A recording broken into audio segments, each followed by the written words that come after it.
The Osuyu's Coyotes put lots of pucks in the net. The Chase Heat get hat tricks and still end up $1 short in the Birch Division. After a slow start, Beaver Valley is rolling in the Neil Murdoch Division, and Fernie starting to get a solid lead in the Eddie Mountain Quintet. I'm Tom Shields with a look at the K this past weekend.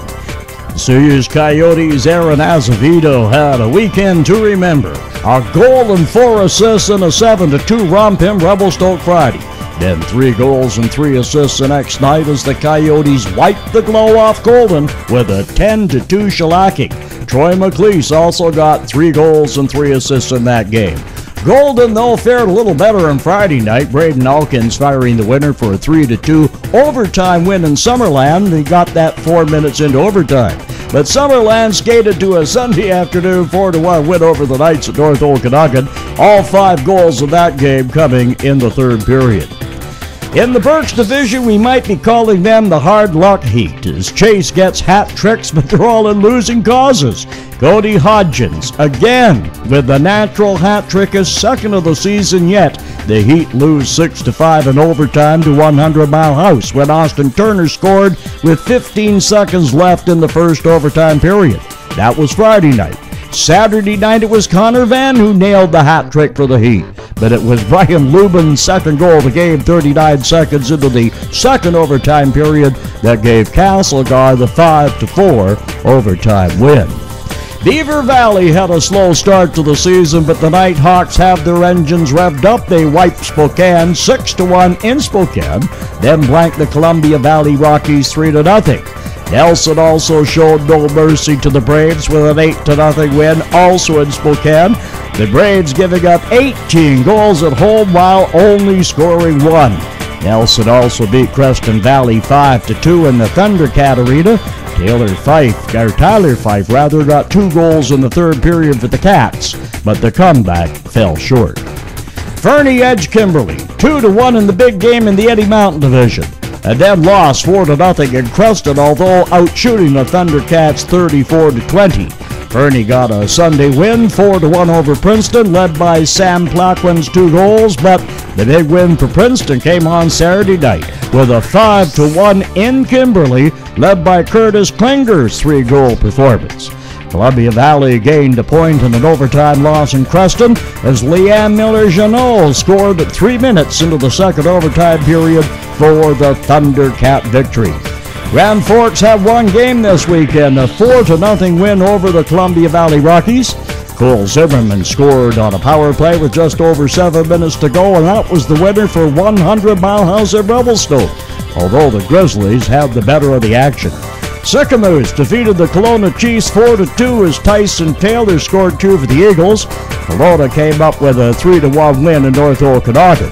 So in the standings, Osuyu's leads the K and the Okanagan Division with 37 points and pulling away as Princeton is 24, Summerland 23, Kelowna 17, and North Okanagan 7. In the Eddie Mountain Division, Fernie with 31 has a 5-point lead over Kimberly at 26. Creston Valley and Golden at 22 each, and Columbia Valley with 10. In the Neil Murdoch fivesome, Nelson leads with 31, while Beaver Valley is just 4 points back with 27, tied with Castlegar. Spokane is 25, and Grand Forks trailing with 15.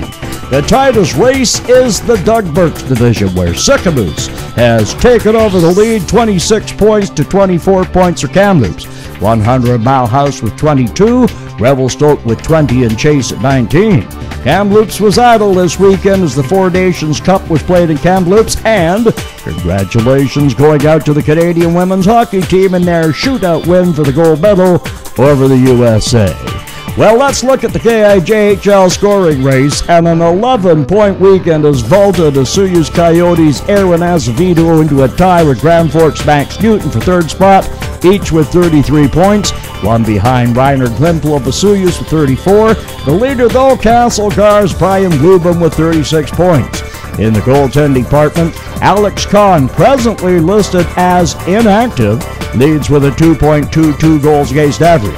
Jess Orser of Fernie is next at 2.23, and Olivier Charret of Sycamoose follows with 2.34 goals against. And on the trade scene, The Osoyoos Coyotes have traded goaltender Brandon Lockett and rookie forward Drew Carter to Nelson in exchange for goaltender Brett Souls, who has a 2.43 goals against average. Well, this weekend, Kamloops swings back into action in Castlegar Friday. Beaver Valley Saturday in a rematch of last spring's KIJHL final, and then the Storm finish in Grand Forks Sunday afternoon. Kimberly, meanwhile, does an Okanagan swing in Kelowna Friday, a duel with the Posse in Princeton Saturday, and a Sunday afternooner in Summerland. Revelstoke is in Chase on Friday, and Saturday, Chase is at Sicamous. The Heat have to find a way to make their hat tricks get them 2 points in the standings. And in Osoyoos, the Coyotes play their only game of the weekend on Sunday night when they host Princeton. The other item casting interest in this game is that a lucky fan has a chance to fatten a wallet or purse as the Chuck a Duck jackpot is up at a whopping $1,300. Remember, follow your team on the KIJHL pay-per-view system. Check it out at kijhl.ca and go to the webcast area on the home page. I'm Tom Shields for the KIJHL on CIRO Radio 106.5 FM in Osoyoos and for the KIJHL website.